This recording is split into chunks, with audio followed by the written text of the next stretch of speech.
Okay, hi everyone. So today let's discuss this interesting problem. So what it says, a table with a smooth horizontal surface is fixed in a cabin that rotates with a uniform angular velocity omega.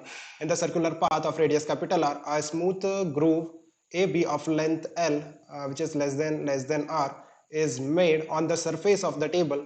The groove makes an angle theta with the radius OA of the circle in which the cabin rotates. A small particle is kept at the point A in the groove and is released to move along AB. Find the time taken by the particle to reach the point B. Fine so आप देखो इस तरह से आपको diagram भी दे रखा है. ये कैबिन है जहाँ पे एक आपने टेबल रखा हुआ है. ये टेबल रोटेट करता है in a circle with a constant angular speed omega, है ना, एंगुलर वेलोसिटी ओमेगा से ये रोटेट कर रहा है. और ये टेबल है और ये ग्रूव है और यहाँ पे आपने एक पार्टिकल रखा हुआ है.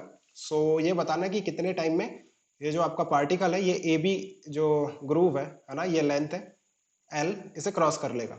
फाइन. सो इसके पहले मैं कुछ जनरल बातें करना चाहता हूँ.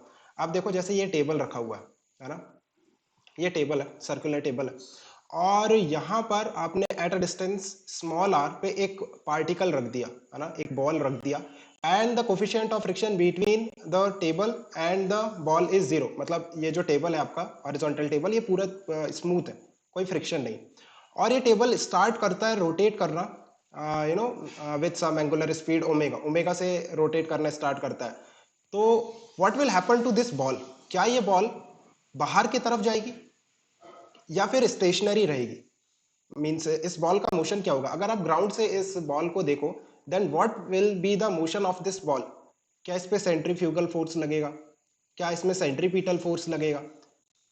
क्या होगा इसका? सो आप देखो ये जो बॉल है ना, इसमें आप देखो फ्री बॉडी डायग्राम जब आप बनाओगे, सो वर्टिकली डाउनवर्ड इसमें mg लग रहा होगा और एक नॉर्मल रिएक्शन लग रहा होगा बाय द टेबल, जो कि इसके वेट को बैलेंस कर रहा होगा.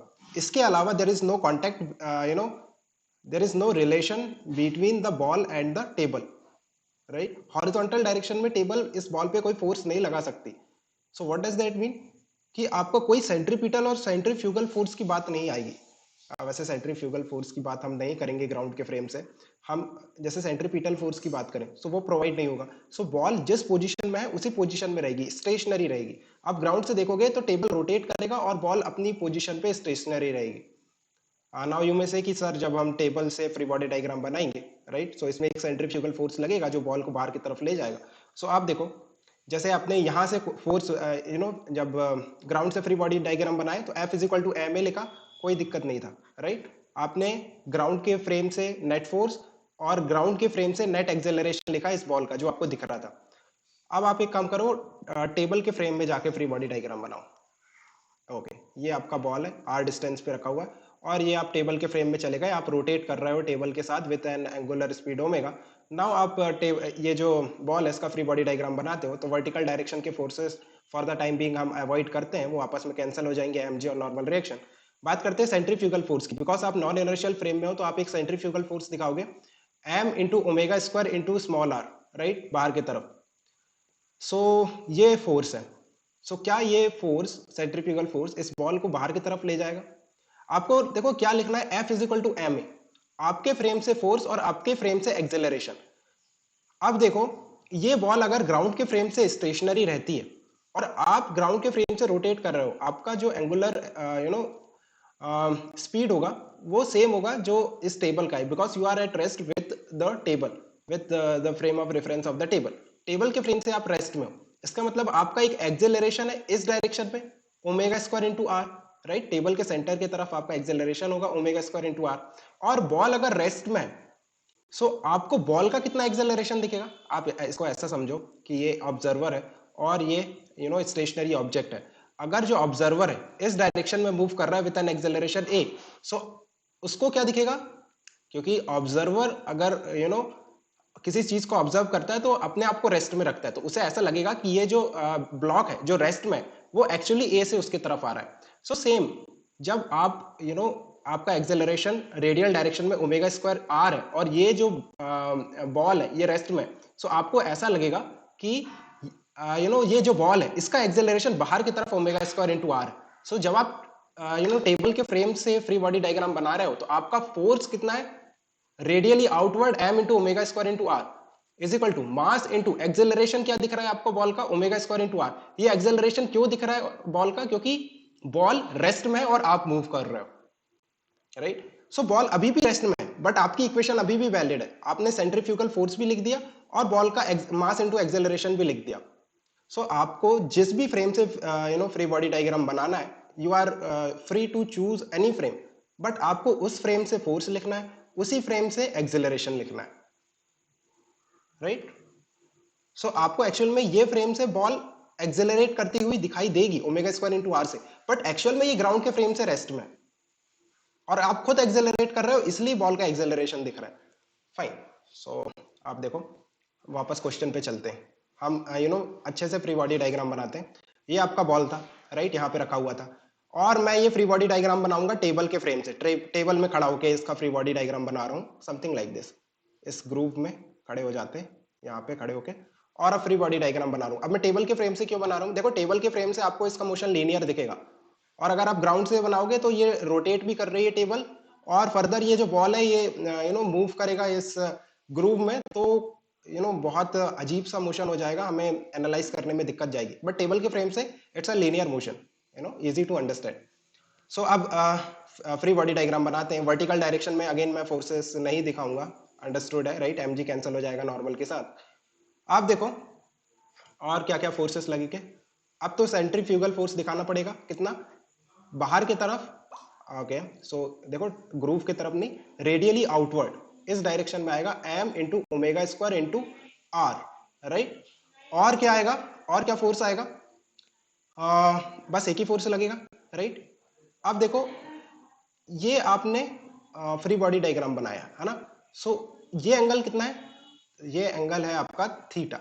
सो इस डायरेक्शन में होगा m into omega square into r का कॉस थीटा, और इस डायरेक्शन में होगा m into omega square into r का साइन थीटा, और एक नॉर्मल रिएक्शन लगेगा, है ना, बाय द वॉल, ये वाली जो वॉल है, क्योंकि देखो इस डायरेक्शन में जो मोशन है वो रेस्ट्रिक्टेड है, perpendicular to the groove motion restricted है। सो इस डायरेक्शन में जो फोर्स लग रहा है वो बैलेंस हो जाएगा by the normal reaction of this wall of the groove. जो वॉल है ग्रूव का, उसके कारण एक नॉर्मल रिएक्शन लगेगा इस डायरेक्शन में, और वो m omega square r sine theta को बैलेंस कर देगा।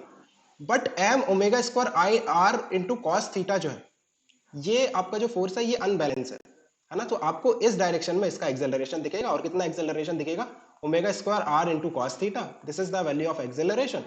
Now you can simply find out. और अब जो बॉल है उसका मोशन लीनियर दिखेगा, ऑफ कोर्स इनिशियल वेलोसिटी 0 है। सो अब तो काफी सिंपल हो गया ये problem, right. So like s is equal to u t plus half of a t square से आ जाएगा।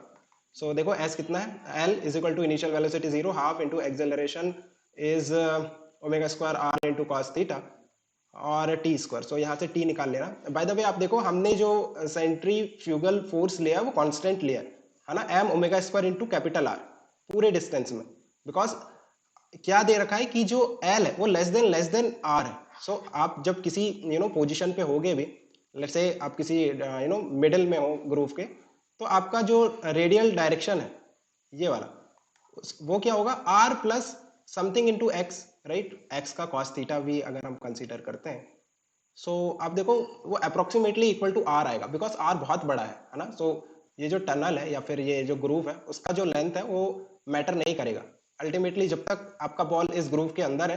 We can assume the distance of the ball from the radius from the centre, that is capital r. और अगर इसमें हम थोड़ा variations की बात करें, तो किस तरह के वेरिएशंस पॉसिबल है। सो आप देखो अगर ये जो कंडीशन है l is less than r, ये कंडीशन नहीं देती तो किस तरह से करते, थोड़ा सिंपल रखते प्रॉब्लम को। मान लो ये टेबल है ना, इस तरह से आपका टेबल है, और ये आपका ग्रूव है, हम किसी एंगल पे नहीं ले रहे इस बार, है ना, किसी एंगल पे नहीं ले रहे हैं ग्रूव को, इस तरह से ले रहे हैं, और ये आपका टेबल रोटेट कर रहा है, और ये जो डिस्टेंस है ये आर है, और ये जो लेंथ है ग्रूव का वो एल दे रखा है, और यहाँ पे बॉल रखा था। नाउ कितना टाइम लगेगा इस बॉल को ये लेंथ क्रॉस करने में, इस बार ये वैलिड नहीं है ना। सो इस बार देखो हमें फ्री बॉडी डायग्राम बनाना पड़ेगा, जैसे टेबल के फ्रेम से बनाएंगे तो हमें आसान होगा। बिकॉज लीनियर मोशन दिखेगा। तो मान लो मैं यहाँ पे खड़ा होकर फ्री बॉडी डायग्राम बनाता हूँ। सो किसी भी जनरल पोजिशन पे मान लिया ये x इज इक्वल टू मेरा 0 है और ये मेरा x is equal to l है, राइट।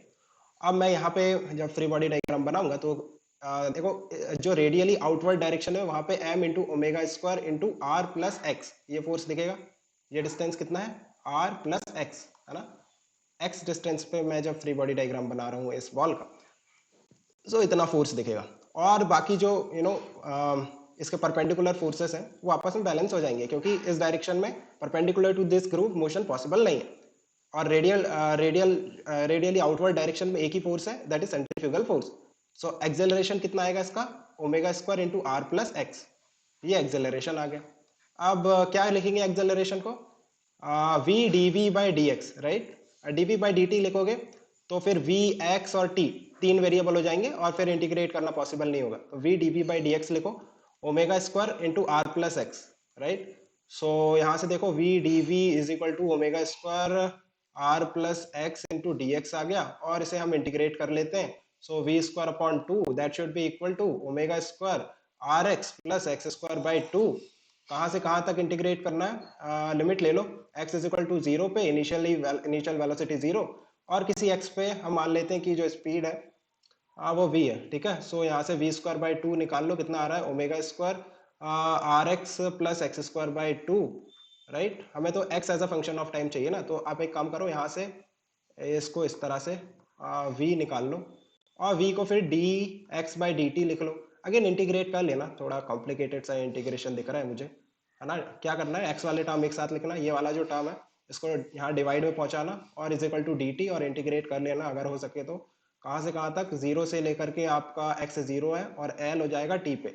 सो टी निकाल लेना, है ना। Fine, let me know if you have any confusion. Like what I have discussed is मैं कैसे करता अगर ये प्रॉब्लम एग्जाम में आता और मुझे जो पता है उस हिसाब से। Maybe I am missing something है कि जब मोशन हो रहा है और पार्टिकल सर्कुलर पाथ में भी मूव कर रहा है तो मे बी कुछ क्यूरियलिस वाले फोर्सेस लग रहे हो, I don't know. Let me know if I have committed any mistake here और यू थिंक हम इसे कुछ मॉडिफाई करके कर सकते हैं। Okay guys, keep working hard, best of luck.